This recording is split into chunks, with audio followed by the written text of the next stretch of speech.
when I got to Vanderbilt my freshman year, scared, uncertain, not knowing what to do. Um, I was going to redshirt that year, and I kind of knew that going in, but and I can't remember who initiated it. It was either me or Coach Corbin. I can't remember, but he took me down in the cages when the cages were underneath the football stadium. I remember In that. this, yeah, in this very, this very tiny cage, and we're just hitting off a tee, and he's trying to tell me some certain things, and I'm sitting there, and I just had this moment of like, why is he working with me? This is a waste of his time, and he could be doing other things. We had David Price on our team, we had Pedro Alvarez, we had Brian Flaherty, you know, all these big names, and I'm just like, why is he not working with these guys? Um, and I felt, and he made me in that moment feel valued. Mhm. So,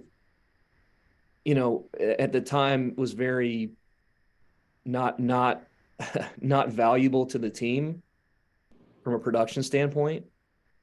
But Tim Corbin took an hour out of his day in the morning before I went to class to help me get better at baseball. And I'll never forget it. And I that's something you can't, that's priceless. Mhm. If you can make a kid who, maybe looks at himself like I'm not enough or not good enough and make him feel valued, not falsely, but make him feel like he's a part of the team, Mhm. that goes a long way. Really Well, goes a long way. and he comes from modest roots as well. I mean, Sure. he played at Presbyterian College, Hmm. um, and that might have been even tough for him to play there Sure. with his level of ability in the game. So Hmm. he was, a hard worker, and he understands that perspective of Hmm. someone trying to make their way, Yeah. and I think the word that we use in today's society is entitlement. And I think when we allow entitlement in our programs, um, we're we're really cutting ourselves off at the knees, Hmm. and we're not helping the kids get better. We're not helping the team Hmm. get better. Um, it just breeds laziness. It breeds Hmm. things that I wouldn't consider high character traits in Yeah. our athletes. Right. And I think what gets lost, um,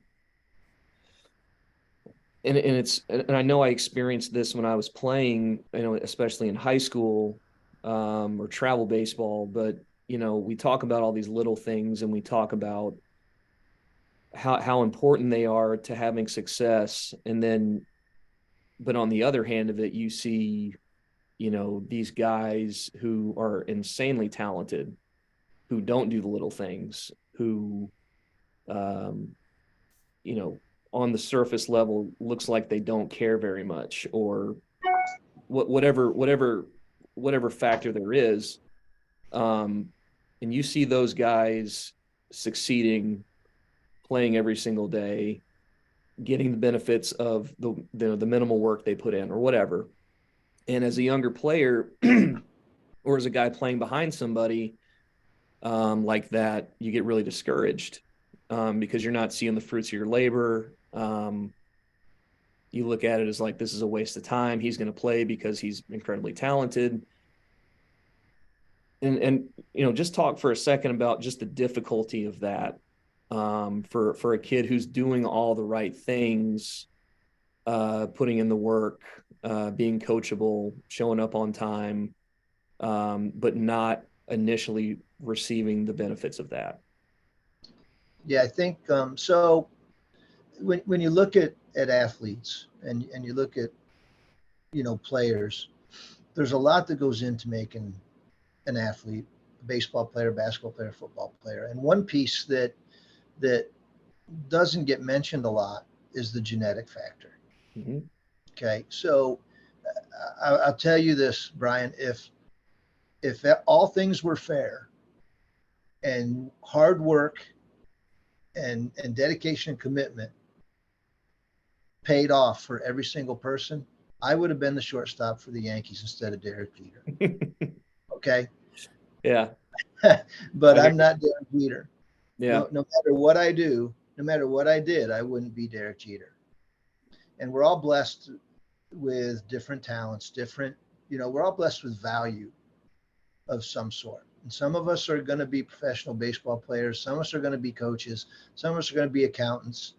We all have things that we're blessed with.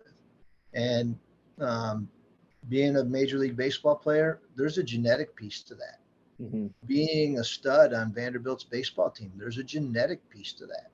Mm-hmm. Now you can still have standards and expectations for those guys, Mm-hmm. but those guys might not need as much time in the Mm-hmm. cage as you do. They Right. might not need as much time. I mean, you watch Dansby take ground balls. Mm-hmm.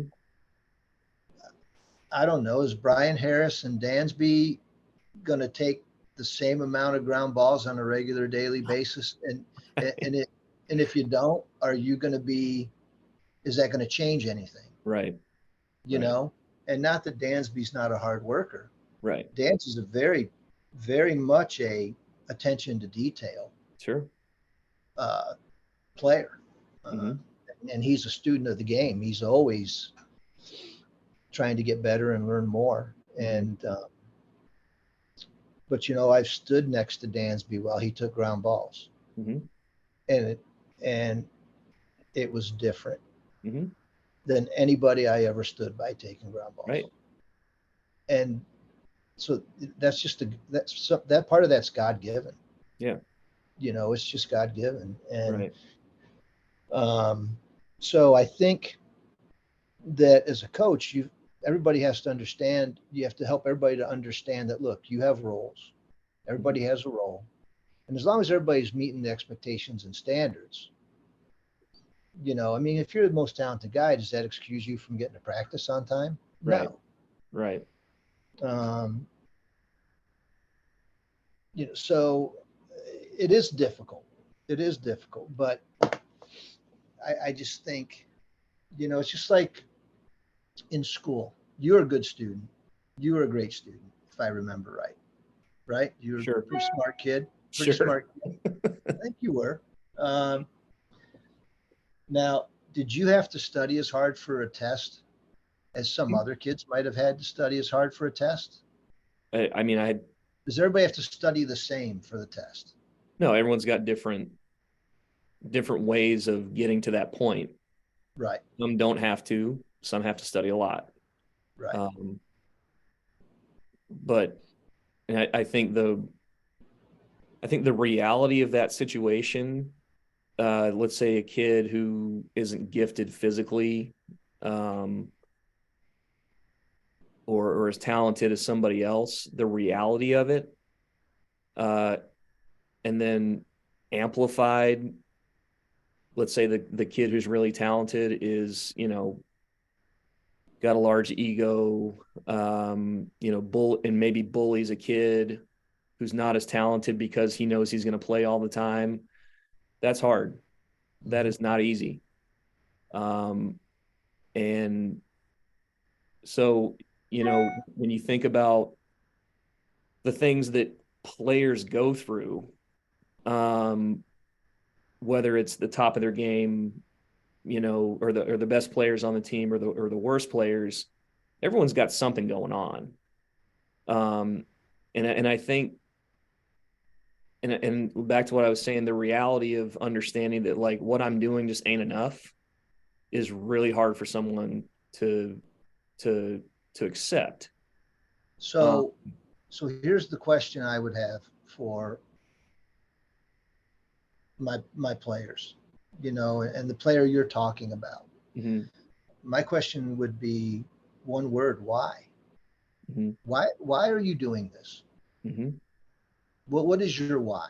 And you may mhm, have heard people talk about that before. There's things on YouTube about the why, and mhm, you know, so so why are you doing this? And Mhm. I've talked till I'm blue in the face to so many parents and so many players about, um, if you're doing this to get a college scholarship, for example, maybe you're doing this for the wrong reasons. Yeah. Why are you doing this? Are you doing this because you enjoy it? Hmm. Are you doing this because you want to be part of a team? Are you doing this because you want to help a team have team success?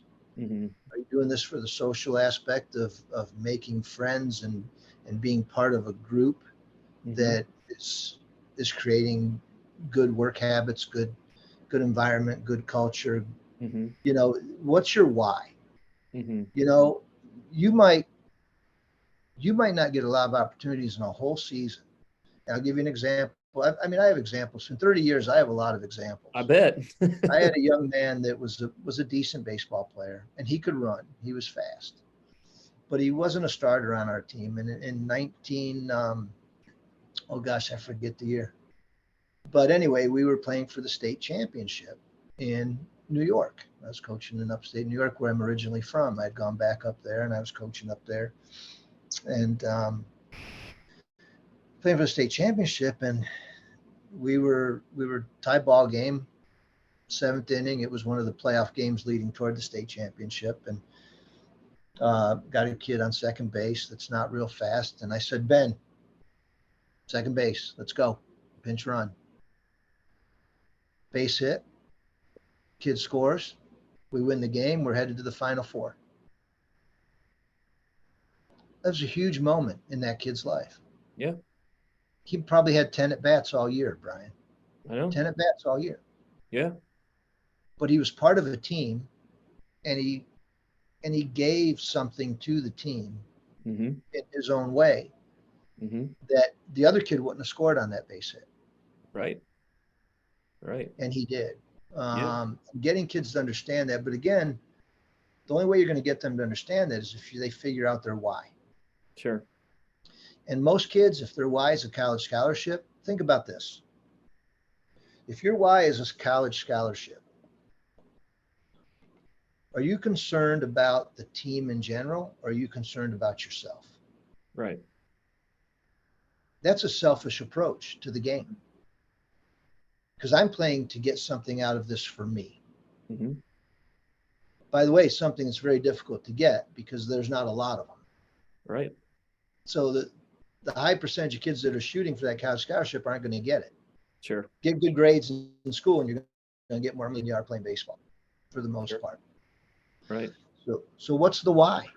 Yeah. And that's the conversation that needs to be had, because if you're not doing this because you enjoy the game and because you want to be part of a team, then I don't know. I mean, Yeah. it's difficult because it is a game where you are on an island by yourself a lot.